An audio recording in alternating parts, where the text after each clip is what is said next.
कर्ता करे न कर सके जो विनम्रता कर जाए। न जाने कुछ लोग क्यों विनम्र होने से घबराए। जहाँ न चले उग्रता वहाँ चले विनम्रता। फिर क्यों मन हो डावाडोल क्या करूँ सोचता। श्रेष्ठ इंसान है वही विनम्र हो जिसका व्यवहार सबका प्रिय वह बने जाने सकल संसार। बड़ा बड़ा तब बने जब करे छोटों का मान। यही विनम्रता उसकी दिलाती उच्च स्थान। झुकना जिसने सीखा नहीं उसका नहीं कोई मोल। बाहरी आडंबर चाहे करे पहचाने सब उसके बोल। नमस्कार, स्वागत है आपका छोटी सी बात में। मैं मंथन और आप जुड़े हैं बेनिफिट न्यूज नेटवर्क के साथ। एक कहानी है, उसमें एक जंगल है जिसमें कई किस्मों के पेड़ हैं।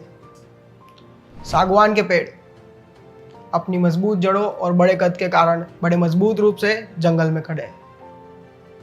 सागवान के पेड़ को लगता है कि उनकी वजह से ही जंगल है, वो है तो जंगल है, उनके बिना जंगल का कोई अस्तित्व नहीं। साथ ही में होते हैं बांस के पेड़, वो भी मजबूत होते हैं, वो भी लंबे होते हैं पर लचीले होते हैं और मजबूती के साथ जंगल में खड़े होते हैं। एक दिन जंगल में तूफान आता है, बाढ़ आती है, सब कुछ पानी में बह रहा होता है। बाढ़ अपने साथ सागवान के बड़े बड़े पेड़ों को भी बहा ले जाती है और ऐसे हालात में बांस के पेड़ हालात को देखकर विनम्रता से झुक जाते हैं और इसी कारण वो बाढ़ वो बांस के पेड़ का कुछ नहीं बिगाड़ पाती।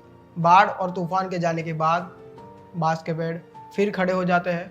इस नज़ारे में सिर्फ बांस के ही पेड़ होते हैं जो तूफान के आते ही विनम्रता से झुक जाते हैं और बाढ़ की मार को झेल पाते हैं।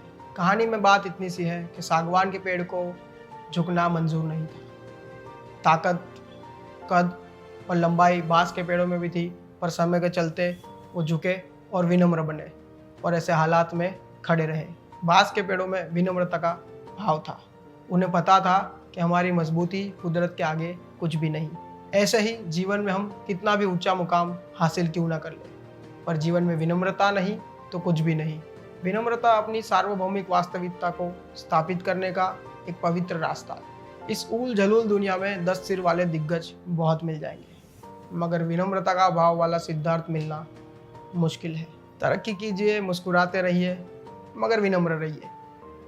फिर लौटूंगा छोटी सी बात के साथ। जुड़े रहिए बेनिफिट न्यूज़ नेटवर्क के साथ। नमस्कार।